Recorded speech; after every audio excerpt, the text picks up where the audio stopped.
Белорусские народные ремесла продолжают жить и развиваться. В этом убеждаешься, когда попадаешь на выставку работ мастеров народного творчества и художников Гродно. В каждом ее экспонате переплетаются прошлое и настоящее, и при этом сохраняется национальная идентичность. Об увиденном на выставке расскажет Ольга Борисевич. Складываем ее так, как были крылы с одного боку и с другого боку. Теперь одно крыло идет на бок, после низ. Ольга Тарасевич не один год займаецца вырабам тэкстыльных лялек. Яе рукі з лёгкасцю ператвараюць кавалачак тканіны вось у такі цуд, які падабаецца і дзецям, і дарослым. Сакрэты свайго майстэрства Ольга гатова адкрыць усім, каму цікавы яе работы. Праўда, з першага разу лялька атрымліваецца не ў кожнага. Вельмі цікава, але ж складана, тому што гэта вельмі незручна, ты такім не займаешься ніколі і як нейкі інопланетянин. Ось так себе адчуваеш, бо гэта упершыню для мяне. Выраб тэкстыльнай лялькі для Юліі Галяк-Гарадзецкай справа новая, а вось работа з эпаксіднай смалой, фларыстыка і кераміка ідуць з ёю па жыцці. Глінай, напрыклад, захапілася гадоў 20 таму. Сёння яе вырабы упрыгожаць любую выставу або любы інтэр'ер. Я очень люблю белорусскую архитектуру, и мне интересно было как раз-таки сделать какие-то миниатюры. И вот здесь вы видите две церкви. Церкви Мураванки – это настоящие церкви нашей Гродненской области.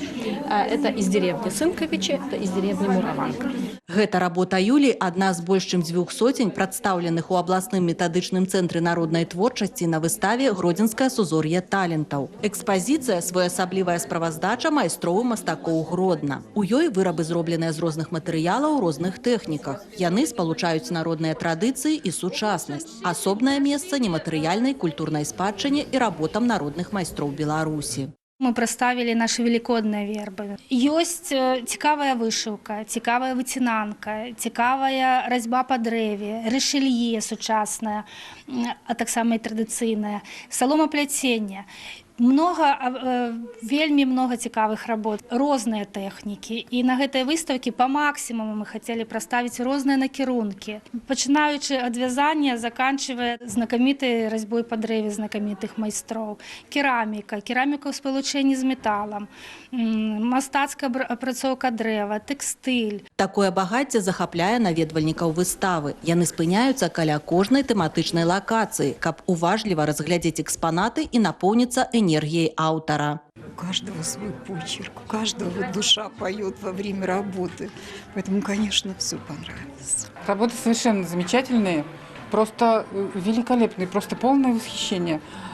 Даже невозможно выделить, что больше всего нравится. На адкрыццё выставы была запрошана народны майстар Беларусі Дамініка Кавалёнак. Яна адрадзіла тэхналогію стварэння гродзенскіх вербаў, якая занесена ў спіс нематэрыяльнай культурнай спадчыны краіны. У экспазіцыі вырабам Дамінікі Дамінікаўны пачэснае месца. За некалькі тыдняў да вербнай нядзелі, дарэчы, быў яе аповед пра сімвалізм вербачак і іх стварэння. Майстар-класы прапанавалі наведвальнікам і іншыя гродзенскія майстры. Так Андрэй Піваварчык запрасіў на знаёмства з лозапляценнем. Такім способам з даўніх часоў вырабляли необходные для господарки речи. Главное – настойчивость, какое-то внутреннее желание, чтобы получилось красиво. Ну и какая-то доля терпения должна быть, потому что не всегда все получается хорошо и красиво, качественно с самого начала. Нужно переделать, если видишь, что что-то не так укладывается. Майстар-клас па лозапляценні прыцягваў і беларусаў, і замежных гасцей. Яны адзначалі, што лоза – матэрыял гнуткі, але зрабіць з яго рэч без падрыхтоўкі не так і проста. Очень интересно. Это я первый раз попробоваться за это. Что это такое? Лоза. Лоза, да, лоза. Понравилось? Очень нравится. Вообще все сложно. Что-то получается. Пока что ничего не сломала.